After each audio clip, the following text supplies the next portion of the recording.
দেখেন আমরা মিরগড়ের দিকে যাচ্ছি, রাস্তাটা পুরো সাদা হয়ে আছে। রাস্তায় যে বালুগুলো পড়ে, যে বালুর ট্রাক যাওয়া আসার কারণে এই বালুটা সহজে আর উঠে না। এই দেখেন রাস্তার উপরে কিভাবে লোডিং হচ্ছে, গাড়িগুলোতে বালি লোডিং হচ্ছে কিভাবে একদম রাস্তার উপরে। রাস্তার উপরে পাথরের মজুদ, পাথর তোলার জন্য কত বড় বড় ট্রাক আসবে চিন্তা করে দেখেন। একদম রাস্তার সাথে দেখেন, এই যে একদম রাস্তার সাথে পাশে দেখেন ধানি জমি। হ্যাঁ, এই যে ধানি জমির সাথে এত বড় একটা বালির একটা ভাগাড় বানাচ্ছে, যেখান থেকে বালিগুলো লোড আনলোড হচ্ছে। এই বালিগুলো যখন আস্তে আস্তে কৃষি জমিগুলোতে যায়, উর্বরতা তো কমে যায়, ফলন তো কমে যাচ্ছে। মিরগড়ের ঢোকার রাস্তা এখনো আমি মনে হয় না 2 কিলোমিটারও আসছি, অন্তত 5-6টা এরকম বালির স্তূপ রাস্তার সাথে দেখেন। আমরা একটা লোকালয়ে যাচ্ছি, এখানে যে বালি লোডিং আনলোডিং করা হয়। দেখেন এখানকার যারা লেবার মিস্ত্রি তারা একদম ওপেন ভাবে কাজ করতেছে। তাদের গ্লাভস নেই, মুখে মাস্ক নেই, খালি পায়ে। এই জন্য অনেক শ্রমিকদের চর্মরোগ, খোসপাসরা হয়ে থাকে।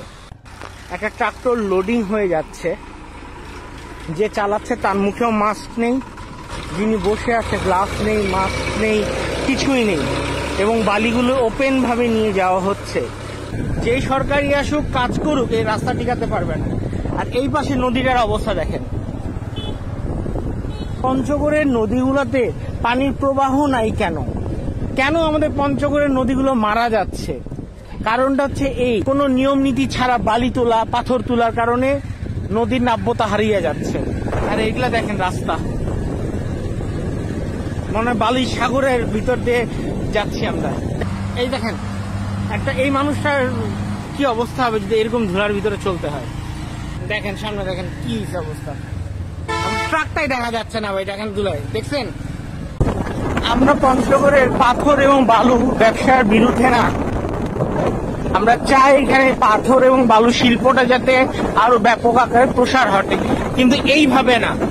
এটা আমাদের এই পঞ্চগড়ের একটা কি বলবো, একটা চরম সমস্যা।